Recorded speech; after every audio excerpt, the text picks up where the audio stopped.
નમસ્કાર મિત્રો, સરકારી યોજના અને ફોર્મની માહિતી યુટ્યુબ ચેનલમાં આપનું સ્વાગત છે। સરકારશ્રી દ્વારા યોજનાઓ તો ઘણી બહાર પાડવામાં આવે છે, પરંતુ આ યોજના વિશે આપણને પૂરતી માહિતી ના હોવાને કારણે આપણે તેનો લાભ લઈ શકતા નથી।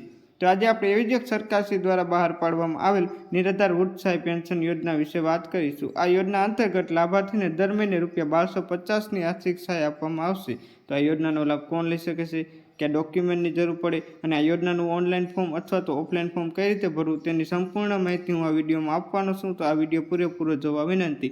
અને જો તમે મારી યુટ્યુબ ચેનલમાં નવા હોય તો મારી યુટ્યુબ ચેનલને સબસ્ક્રાઈબ કરી લેવા વિનંતી, જેથી આવી અવનવી યોજના વિશેની અપડેટ તમને મળતી રહે। તો સૌપ્રથમ આપણે જોઈએ કે નિરાધાર વૃદ્ધ પેન્શન યોજના બહાર પાડવાનો સરકારશ્રીનો હેતુ શું છે।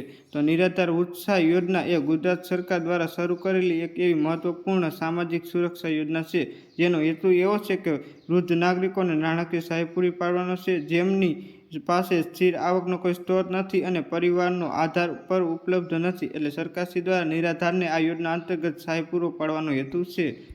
ત્યારબાદ હવે આપણે આગળ જોઈએ કે નિરાધાર વૃદ્ધ સહાય પેન્શન યોજના અંતર્ગત આપણને શું શું લાભ મળશે અને કોને કેટલો લાભ મળશે।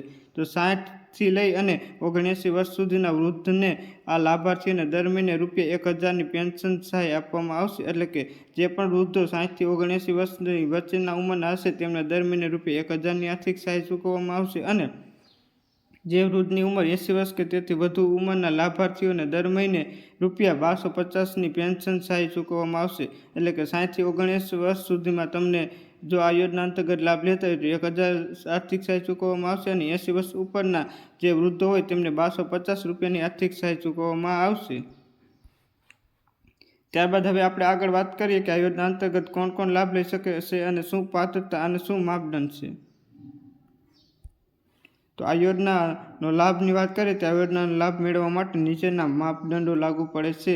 તો અરજદારની ઉંમર 60 વર્ષ કે તેથી વધુ હોવી જોઈએ। ત્યારબાદ અરજદાર પાસે 21 વર્ષ કે તેથી વધુ ઉંમરનો પુત્ર ન હોવો જોઈએ, અથવા તો જો પુત્ર હોય તો તે માનસિક સ્થિરતા, કેન્સર, ટીબી જેવી ગંભીર બીમારીથી પીડિત હોવો જોઈએ। એટલે કે જો તમે આ યોજના અંતર્ગત લાભ લેવા માગતા હોય તો તમારી ઉંમર 60 વર્ષ કે તેથી વધુ હોવી જોઈએ અને તમારા પાસે 21 વર્ષ છે તેથી મોટો પુત્ર ન હોવો પડે, અથવા તો પુત્ર હોય તો તે કેન્સર, અસ્થિ, મગજનો એટલે કે માનસિક બીમારીવાળો અથવા તો ટીબી જેવી ગંભીર બીમારીથી પીડિત હોય તો તમે આ યોજના અંતર્ગત લાભ લઈ શકો છો અને અરજી કરી શકો છો। ત્યારબાદ જોઈએ તો અરજદાર છેલ્લા 10 વર્ષથી ઓછામાં ઓછા 10 વર્ષ ગુજરાત વર્ષમાં વસવાટ કરતા હોવા જોઈએ। એટલે કે તમે આ યોજના અંતર્ગત લાભ લેવા માગતા હોય તો તમે છેલ્લા 10 વર્ષથી ગુજરાતમાં રહેતા હોવા જોઈએ, તો જ તમે આ યોજનાનો લાભ લઈ શકો છો।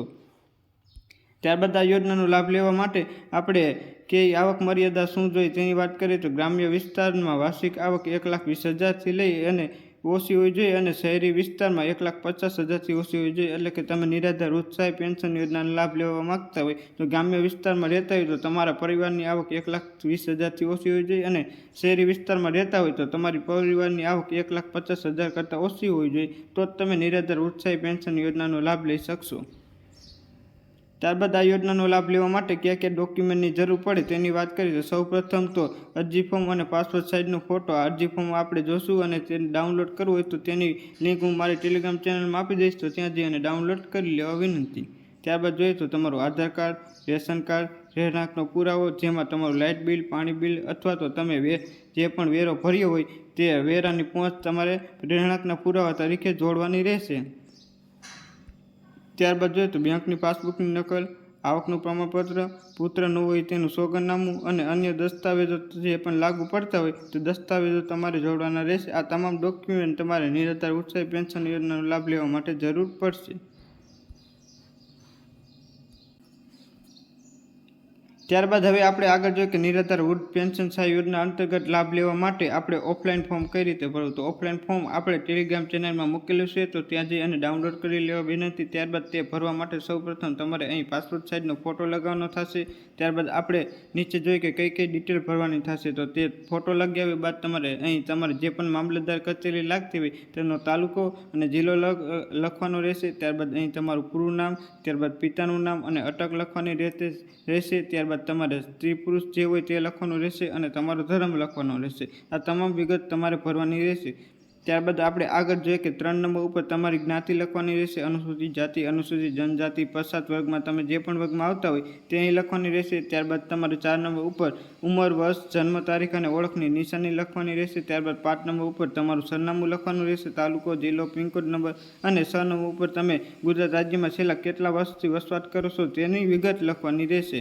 ત્યારબાદ 7 નંબર ઉપર જોઈએ જો દિવ્યાંગ અરજદાર આ યોજના અંતર્ગત લાભ લેવા માંગતા હોય તો તે કેટલા ટકા દિવ્યાંગ છે અને કયા પ્રકારના દિવ્યાંગ છે તેની વિગત તમારે અહીં લખવાની રહેશે. ત્યારબાદ તમારા 8 નંબર ઉપર જોઈએ તો અરજદારને પોતાની વાર્ષિક આવક કેટલી છે, કયા ક્ષેત્રમાં કેટલી વાર્ષિક આવક છે તે લખવાની રહેશે અને નીચે કુલ આવક લખવાની રહેશે. ત્યારબાદ તમારી આર્થિક સ્થિતિ લખવાની રહેશે. ત્યાં તમારું નામ, ઉંમર, પછી અરજદાર સાથેના સગપણ એટલે તમારા ઘરમાં કેટલા સભ્યો છે અને તેમની વાર્ષિક આવક અને કુલ વાર્ષિક આવક કેટલી છે તે વિગત લખવાની રહેશે.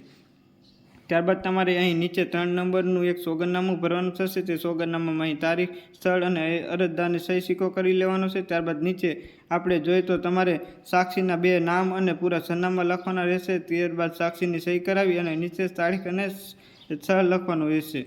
ત્યારબાદ આપણે આગળ જોઈએ તો આવક અંગેનું પ્રમાણપત્ર, આ પ્રમાણપત્ર ભરી અને તમારે જે પણ લાગતા તાલુકો લાગતું હોય તો તાલુકો એ જઈ સહી સિક્કા કરી લેવાના રહેશે. અને ગ્રામ પંચાયત લાગતી હોય તો તમારે ગ્રામ પંચાયતના તલાટી સાહેબ પાસે જઈ અને આવકના દાખલા અંગેના પ્રમાણપત્રમાં તમારે સહી સિક્કો કરી અને આ ફોર્મ સાથે જોડવાનું રહેશે.